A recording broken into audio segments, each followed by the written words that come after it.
Welcome to JD के maths में जीतन। आज की क्लास में देखेंगे अपन चैप्टर 4 को। चैप्टर 4 में टोटल 3 एक्सरसाइज हैं। चैप्टर 4 में टोटल 3 एक्सरसाइज है, तीनों प्रश्नावली हैं। इन तीनों प्रश्नावली का सॉल्यूशन हम एक एक वीडियो के माध्यम से, एक एक क्लास के माध्यम से प्रश्नावली का सॉल्यूशन कर लेते हैं। तो द्विघात समीकरण इस चैप्टर का नाम है और द्विघात समीकरण के बारे में पहली क्लास है। इस पहली क्लास के माध्यम से हम बताएंगे कि द्विघात समीकरण होता क्या है, द्विघात समीकरण की पहचान कैसे करेंगे और द्विघात समीकरण कौन कौन विधि से द्विघात समीकरण को करेंगे। तो बेसिक चीजें जो कर लें, क्योंकि यहाँ न्यू ब्लूप्रिंट 2023 के आधार पर न्यू एनसीईआरटी बुक जो आई है भी करवाया जा रहा है class 9th 10th 11th 12th। इन सभी क्लासों के प्रीवियस ईयर पेपर के माध्यम से सभी पेपरों का सॉल्यूशन भी किया जाएगा। समीकरण, द्विघात समीकरण वाले पार्ट में सबसे पहली वाली कि द्विघात समीकरण की पहचान आप कैसे करोगे। तो पहला पॉइंट बनता है कि द्विघात समीकरण की पहचान कैसे करोगे। द्विघात समीकरण की पहचान, ये द्विघात समीकरण बहुपद से बनता है। द्विघात समीकरण की पहचान,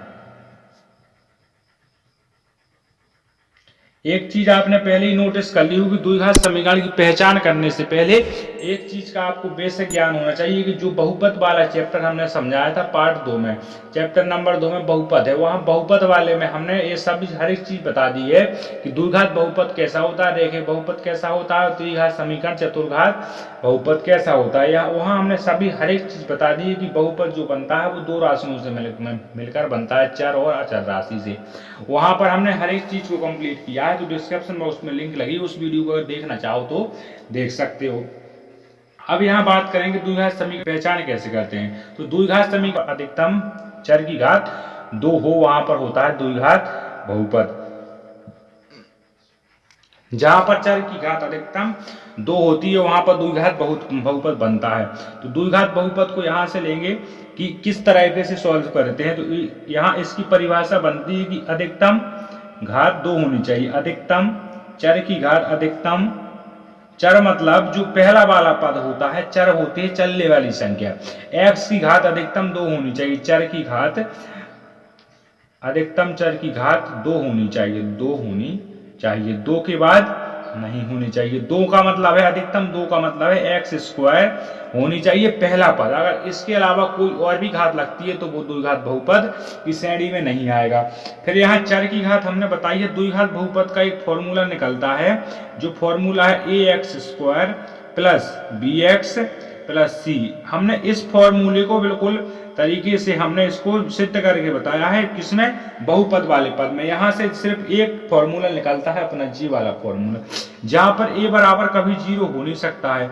अगर a का मान कभी 0 हो जाता है तो ये वाला पद फिर पूरा गलत हो जाता है, इसलिए a का मान कभी भी 0 हो नहीं सकता है। यहाँ बहुपद 2 प्रकार के हमने बता दिए हैं आपको, चर और अचर होते हैं। इसके बाद अगर a का मान 0 कभी नहीं हो सकता है, लेकिन अगर a का मान आप अंडर रूट में रखना चाहो तो अंडर रूट में इसे रख सकते हो। जैसे हमने अंडर रूट में a का मान 2 मान लिया, हमने अगर 2 मान लिया तो a का मान रख दिया 2 हमने यहाँ पर, और b का मान मान लिया हमने 1, ठीक है, और c का मान मान लिया हमने 2। जी हमने अपने हिसाब से आपको समझाने के लिए एक चीज मान ली है। जब हमने a का मान रखा अंडर रूट 2 इस सूत्र में, तो 2x स्क्वायर प्लस b का मान रखा हमने 1 तो x, और c का मान रख दिया 2, तो j एक द्विघात बहुपद बन गया। j एक द्विघात बहुपद बन के तैयार हो जाता है, j एक द्विघात बहुपद है। अगर यहीं भर हम यहाँ 0 मान लें, a का मान अगर हम 0 मान लें, b का मान हम 1 मान लें, और c का मान हम 2 मान लें। जब a का मान 0 रख देते हैं तो ax स्क्वायर प्लस x और प्लस c, तो यहाँ से एक पद निकल कर आता है x प्लस 2, x प्लस 2 निकल के आता है। j एक बहुपद नहीं है, क्योंकि इसमें हमने बताया अधिकतम x की घात 2 हो सकती है। तो यहाँ पर x की घात 2 है नहीं, तो j एक बहुपद नहीं बनता है। j एक बन गया है रेखिक बहुपद। j हमने हर एक चीज को समझा दिया है पहले ही ऑलरेडी एक वीडियो में। तो ये एक रेखिक बहुपद बनता है, और इसमें बराबर का चिन्ह लगा देते तो यही बन जाता है रेखिक समीकरण। तो द्विघात समीकरण आपने पहचान इस तरीके से करना है। इसके बाद पॉइंट नंबर दूसरे के ऊपर तरफ बात करेंगे। तो पॉइंट नंबर दूसरी है कि द्विघात समीकरण को सॉल्व किन किन विधियों से किया जा सकता है। तो द्विघात समीकरण को हल करने की विधि, हल करने की विधि। तो हल किन किन विधियों से किया जा सकता है? तो यहाँ हल करने के लिए हम टोटल 3 विधियों को बताएंगे। 3 विधि है। पहली वाली जो विधि है इसका हम प्रयोग पहले कर चुके हैं, गुणनखंड विधि। इसका प्रयोग हम पहले कर चुके हैं, गुणनखंड विधि का प्रयोग पार्ट 2 में। तो अगर आपने पार्ट 2 का सॉल्यूशन नहीं देखा तो एक बार पार्ट 2 का सॉल्यूशन देख लें, डिस्क्रिप्शन बॉक्स में लिंक को प्रोवाइड करा दिया। दूसरी वाली विधि होती है पूर्ण वर्ग विधि। पूर्ण वर्ग विधि, इस पूर्ण वर्ग पे भी हम एग्जाम्पल के थ्रू कुछ सवाल बताएंगे इसी वीडियो में। तो वीडियो में आखिरी तक बने रहना है। वीडियो में आखिरी में कुछ एक बहुत बड़ी बात बता के जाएंगे आपको। यहाँ इसके बाद बात करेंगे, एक होता है द्विघात समीकरण का सूत्र, जो द्विघात समीकरण का श्रीधराचार्य सूत्र नाम दिया जाए। द्विघात समीकरण का सूत्र एक होता है जिसे नाम दिया जाता है श्रीधराचार्य सूत्र। इस सूत्र का प्रयोग करेंगे सवालों में ज्यादा, प्रश्नावली 4.3 में इस सूत्रों का प्रयोग ज्यादा किया जाएगा। इसके पहले इस सूत्र को प्रयोग कम किया जाएगा। इसके बाद हम बात करते हैं पॉइंट नंबर 3 की तरफ। कुछ इंपोर्टेंट पॉइंट है, इन पॉइंटों को स्किप नहीं करना है, क्योंकि ये पॉइंट अगर नहीं देखोगे तो इसके बाद इस पार्ट में सॉल्व करने में आपको थोड़ी सी कठिनाई आएगी। द्विघात समीकरण की प्रकृति किस प्रकार की होती है?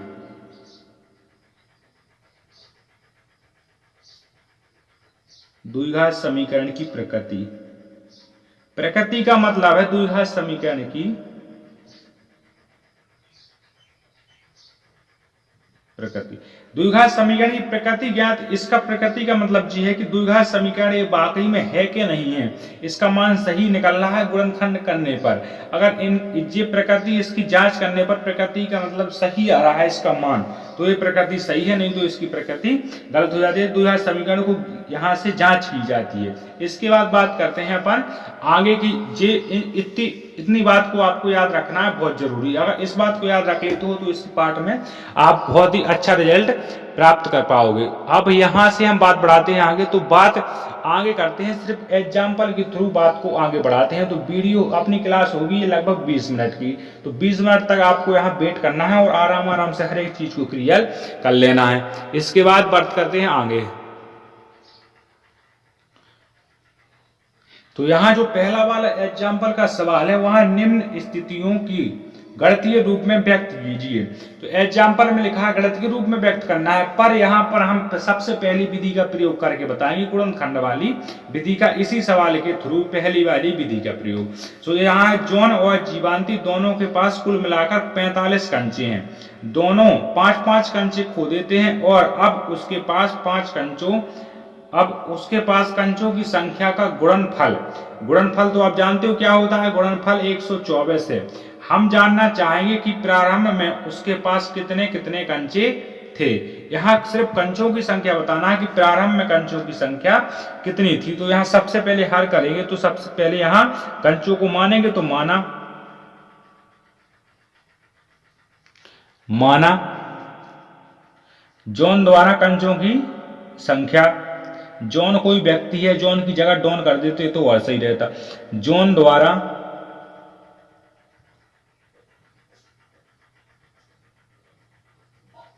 कंचों की संख्या,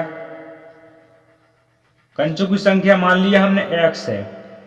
जब x कंचों की संख्या मान लिया और टोटल कंचे हैं 45, तो अब जीवांती के पास 45 माइनस x कंचे बचेंगे, क्योंकि जॉन के कंचे x है और अगर x में से 45 कंचे नहीं घटाएंगे तो जीवांती के कंचे कैसे आ पाएंगे। तो यहां लिख दिया हमने जीवांती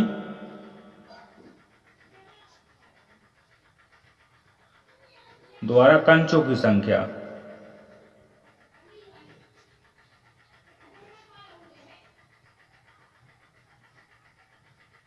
कंचों की संख्या 45 टोटल कंचे है, तो यहां से 45 माइनस x निकलती है जीवांती की संख्या।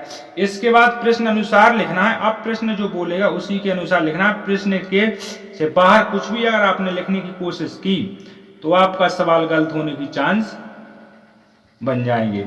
यहां से करेंगे प्रश्न के अनुसार।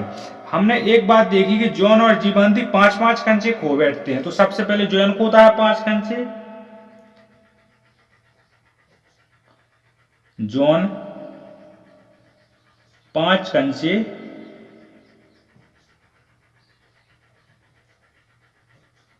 खो देने के बाद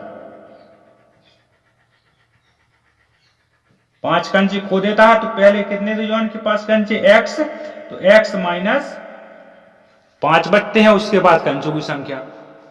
इसके बाद जब इसके पास x माइनस 5 बनती है तो जीवांती भी 5 कंचे खो बैठती है, जीवांती 5 कंचे खो देने के बाद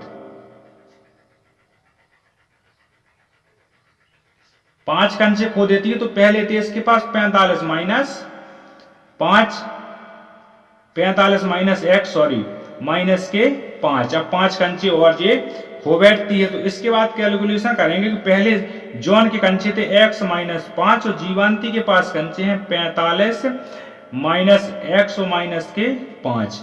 यहां से एक बात आपने निकाली कि x माइनस 5 तो ज्यों का त्यों, और यहां से 45 में से 5 घटेंगे तो 40 माइनस 1। इसके बाद x का करा दो 40 में गुणा, तो 40x, और x का x में कराओगे तो माइनस के x स्क्वायर, और 5 का कराओगे 40 में तो 40 पंचे 200। इसके बाद 5x माइनस के और x है काय के हैं माइनस की, तो 5x। यहां से आपने एक बात निकाल के देखी कि x वाले पद करो एक साइड और शब्द जो इनकी अंकों की संख्या अंकों करो एक साइड। तो यहां से माइनस के x स्क्वायर, क्योंकि माइनस की x। इसके बाद देखा कि आपने लिखा है प्लस के 40x और प्लस के 5x माइनस के 200। यहां तक आपको सटीक तरीके से हर एक बात समझ में तो आ रही होगी। इसके बाद हम बात देखते हैं आगे। तो माइनस के x, तो माइनस के x ही रहेंगे, x स्क्वायर। 40 और 5 हो जाते हैं 45x और माइनस के 200। यहां आपने देखा कि सवाल को एक बार देखना है आखिरी पॉइंट में क्या है। अब उसके पास कंचों की संख्या का गुणनफल, तो ये है मेन इसकी गणितीय रूप।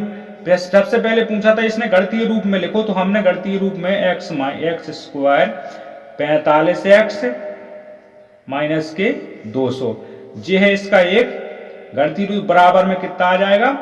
बराबर में है कि 124 इसका गुणनफल, तो बराबर में 124, ये इसका गणितीय रूप निकल के आ गया। और इसी को गणितीय रूप में आगे सॉल्व करेंगे तो माइनस के x स्क्वायर प्लस के 45x और बराबर में 124 तो है ही है, और ये जाएंगे उस साइड तो हो जाएंगे 200। इसके बाद माइनस के x स्क्वायर प्लस के 45 और बराबर में 324। ठीक है, बराबर से दाएं बाएं भाग में आएंगे तो माइनस के x स्क्वायर प्लस के 45x माइनस के 324 बराबर में 0। ये इसका गणितीय रूप और सरल रूप निकल के आ जाता है। तो पहले वाले सवाल का यहीं पर आंसर हो जाता है। लेकिन आंसर हो जाने के बाद हमने जो यहाँ रूल नंबर 2 बताया, तो रूल नंबर 2 में हमने कहा 3 विधि को प्रयोग करेंगे। सबसे पहली विधि थी गुणनखंड विधि, गुणनखंड विधि। तो यहां गुणनखंड विधि का प्रयोग कर हम आपको बता रहे। तो गुणनखंड विधि का प्रयोग करेंगे, तो ये गुणनखंड विधि का प्रयोग पार्ट 2 में अपन पहले ही कर चुके हैं गुणनखंड विधि का प्रयोग। तो गुणनखंड विधि लगाई तो माइनस के x स्क्वायर प्लस के 45x माइनस के 324 बराबर 0। यहां से सब में माइनस का गुणा करवाया तो x स्क्वायर माइनस के 45x प्लस के 324 बराबर 0। इसका गुणनखंड करेंगे किसका? पहले वाले गुणांक और आखिरी वाले गुणांक का गुणा करवा देते हैं। जी हमने बात आपको बताई है। तो पहले वाले का और आखिरी वाले का गुणा करवाएंगे साइड में। तो यहां करवा दिया हमने साइड में गुणा, तो इसका ये निकल के आ जाता है जी। और जो बीच वाला गुणांक है 45x, तो 45x माइनस के 45x को ऐसे तोड़ना है, इस तरीके से तोड़ना है कि जोड़ने घटाने पर 45 आ जाए, गुणा करने पर 324 आ जाए। तो हमने 45 को ऐसा तोड़ा इस तरीके से कि 45 आ जाए, तो 9 पंचे 45, 9 पंचे 45 होता है, तो 9 पंचे 9 इसमें से घटा दिए तो 35 बच जाए, 9 इसमें से घटा दिए तो 36 बच गए। 36 बच जाते हैं और यहाँ से हमने x लगा दिया और इस पे यहाँ कर दिया 9x। तो माइनस के 45 और माइनस के 36, माइनस के 45 माइनस के 36 हो जाते हैं माइनस के 45। लेकिन इतना तो आपको समझ में आ रहा है। इसके बाद एक बात और करना है कि प्लस में 324 जाना है, तो माइनस के 36 और माइनस के 9, तो माइनस के 36 और माइनस के 9 निकालते हैं प्लस के 324। तो यहां से ये बात आपको क्लियर हो जाती है।